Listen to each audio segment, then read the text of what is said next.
E como a gente falar desse nível de tecnologia, e muita gente está falando aqui no chat sobre isso, por isso que eu queria entrar nesse assunto, esse nível de tecnologia, a gente está falando de inteligência artificial, daqui a pouco a gente está falando realmente do uso do robô, como a gente vê em filmes de ficção científica e tudo mais. Como que a gente vê tudo isso discutindo também se a auditoria remota funciona ou não, né? Se realmente a gente continua por esse caminho ou não. Então a gente já está... tem um mercado, nosso mercado, ele se movimenta devagar, né? Muito regulado e acertadamente muito regulado, Perfeito. né? Muitos players no mercado, a gente tem muitos reguladores internacionais, então isso tudo precisa ser alinhado num sistema internacional de avaliação de conformidade. Como que você vê isso? E o que muita gente está pedindo aqui no chat, né? A auditoria remota é isso para vocês lá? A validation é só remota, é 100% remota, é isso que vai acontecer, não volto mais atrás, ou não? Uma caixinha de ferramentas sua também é presencial, também vai precisar presencial, o robô vai substituir isso. Como que vocês veem essa mudança de uma tecnologia muito avançada, mas nós temos ainda uma necessidade, ou não, né, na visão de vocês, presencial? Eu acho que a gente está caminhando nesse sentido e a Templon quer se posicionar como um líder nesse movimento e com toda a humildade, falando aqui de dentro do meu coração, dividindo com vocês, não só um líder nacional, mas um líder global dentro desse movimento, tá? A gente já tem operação fora do Brasil, já tem algumas operações fora do Brasil, é parte da nossa estratégia fazer uma expansão global importante esse ano, não só da Validation, mas da Templon como um todo, e a gente entende que se a gente ainda não tem a tecnologia pronta, a gente tem que entender e especificar exatamente o que falta, porque isso vai ser construído.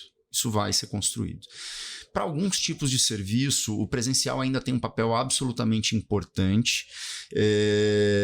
Também na primeira parte, mas especialmente na terceira parte. Com certeza.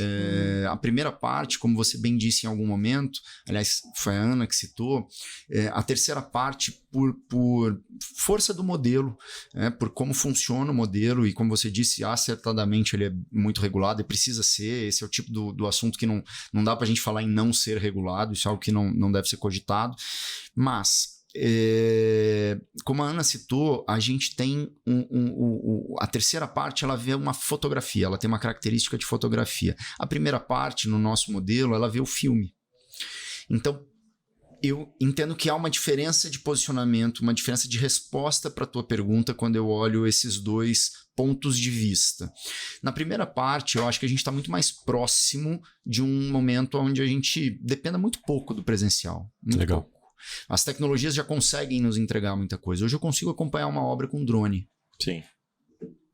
Né? E entrar dentro do ambiente de uma obra com drone.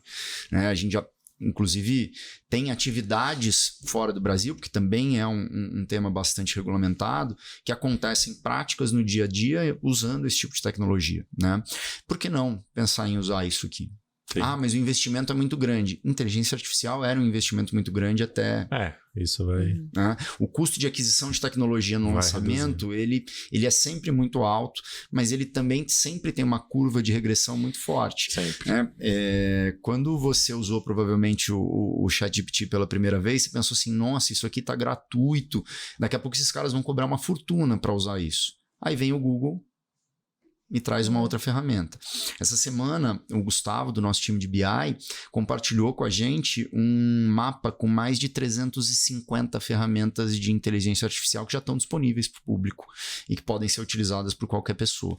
Na hora que você tem grandes companhias de tecnologia investindo tanto, a curva de custo vai reduzir sem a menor sombra de dúvida. Mas... quando eu olho sob o ponto de vista do organismo certificador, eu acho que a gente tem ainda uma jornada um pouco mais longa para pensar nisso. Acho que a gente ainda tem uma transformação mais importante, seja do ponto de vista prático, que é o que eu estou tentando abordar aqui, seja do ponto de vista regulador. Porque sem querer ser ousado demais aqui, eu acho que as próprias regulamentações vão precisar evoluir com a adoção dessas tecnologias pelas empresas, né? Vai ser natural esse caminho. Bom, um ponto que eu penso, assim, que me preocupa enquanto gestora do time de auditores aqui, por exemplo, uma coisa é a tecnologia estar disponível, né? Outra coisa é a gente saber usá-la de fato. Então, hoje, por exemplo, como você falou, né, tem 300 ferramentas disponíveis. Quantas que a gente usa e qual o limite disso? A gente usa mínimo, né? Hoje em dia, mesmo quem conhece, quem já ouviu falar, não usa regularmente, né? Não é necessariamente natural. Eu tenho uma Alexa lá em casa que eu escuto música. Basicamente, a minha função com ela é essa. Eu sei que ela faz 1 milhão de outras coisas. Ela pode acender a luz, eu tenho até a luz lá. Subutilizada, né? Totalmente subutilizada. Totalmente. Mas talvez eu não sinta a necessidade. Eu não vejo o porquê usar mais do que aquilo. Acho que tem formas de explorar muito mais essas tecnologias, mas como você falou, tem que ter uma vontade empresarial. Não só de adquirir a tecnologia, mas treinar as pessoas, conseguir explorar o máximo dessas tecnologias. Eu penso que isso talvez leve um pouco mais de tempo, né? Então, eu gosto de ter uma Alexa lá em casa, acho legal. Acho que eu gosto de estar na modernidade, vamos dizer assim, mas não sinto essa vontade assim, de explorar totalmente todos os recursos. Mas na evolução, tomando um pouquinho aqui a fala do Christian, na evolução da tecnologia isso é normal também, né? Uhum. Então, quando... Tem a curva clássica, né? Existe essa curva. Levar um tempo para amadurecer isso. Imagine quando você começou a utilizar o smartphone, por exemplo. A primeira vez que você utilizou o smartphone. Você utilizava coisas básicas lá também. Hoje você já utiliza coisa que você nem imaginava. Já entra no carro, conecta o Maps lá e você não vive mais sem isso, então, né? essa curva vai apresentando. Então, hoje é isso daqui. Amanhã você vai conectar com a Alexa antes de sair aqui da QMS para fazer alguma coisa para você. Lá esquentar sua banheira, quando você chegar, relaxar. Hoje tem muita gente que usa, são os early adopters, né? Sim. Mas você em algum momento vai utilizar. É uma curva bem comum, assim, na tecnologia.